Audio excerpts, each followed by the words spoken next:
Hi అండి, welcome to Madhushree channel. ఈరోజు వచ్చేసి దేవుడి సామాన్లు ఎలా ఈజీగా క్లీన్ చేసుకోవాలనేది చూపించాలనుకుంటున్నాను. చూసారు కదండి ఎలా ఉన్నాయో. ఇదైతే చింతపండు అలాగే ఉప్పు. దీనివల్ల ఏంటంటే ఫాస్ట్గా ఈజీగా క్లీన్ అయిపోతాయి అన్నమాట. రాళ్ళ ఉప్పు చాలా మంచిది, డస్ట్ అనేది త్వరగా క్లీన్ చేస్తుంది. అలాగే ఇంకో వేలో కూడా చూపిస్తాను. అదేంటంటే చింతపండు అలాగే ఇటుకల పొడి ఉంటుంది కదండి, అది. ఈ ఇటుకల పొడి కూడా త్వరగా క్లీన్ అవుతుంది. కాకపోతే సాల్ట్ అనేది కొంచెం ఎక్కువ బాగా పనిచేసి త్వరగా క్లీన్ అవుతుంది అన్నమాట. చూడండి, ఉప్పు అలాగే చింతపండు కలిపింది అయితే ఎలా క్లీన్ అవుతుంది అనేది మీకు చూపించబోతున్నాను. ఈ సాల్ట్ రాళ్ళుప్పు అయితే మంచిదండి. నేనైతే ఎప్పుడు రాళ్ళుప్పు యూజ్ చేస్తాను. చూసారు కదండి, ఇలా క్లీన్ చేయడం వల్ల త్వరగా క్లీన్ అవుతాయి అన్నమాట. ప్రతిరోజు దండం పెట్టుకునే వాళ్ళకి ఇలా సాల్ట్ అలాగే ఉప్పు చింతపండుతో అయితే త్వరగా క్లీన్ అయిపోతాయి అన్నమాట.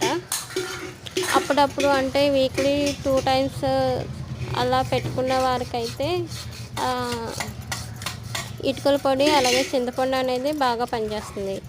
ఎందుకంటే ఉప్పు అలాగే చింతపండు అయితే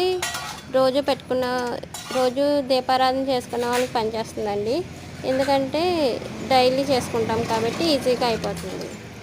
చూసారు కదండి, అలా క్లీన్ చేసుకుంటం వల్ల త్వరగా క్లీన్ అయిపోతాయి, మనకి ఈజీగా ఉంటుందన్నమాట. ఎందుకంటే ఆఫీస్కి వెళ్ళే వాళ్ళు త్వరగా చేసుకోవాలి కాబట్టి పనులు, ఇదైతే మంచిగా వర్క్ అవుతుంది. చూడండి, చాలా క్లీన్గా వచ్చింది కదా. నెక్స్ట్ వచ్చేసి చింతపండు అలాగే ఇటుకల పొడితో ఎలా వస్తుందో చూద్దాం. ఇవి వీక్లీ 2 టైమ్స్ 3 టైమ్స్ పెట్టుకుంటారు కదా. దీంతో అయితే చూడండి, ఇది కూడా బాగా పనిచేస్తుందండి. ఎక్కువగా సంక్రాంతి టైంలో ఇది యూస్ చేస్తారు, ఎక్కువ సామాన్లు తోమడానికి.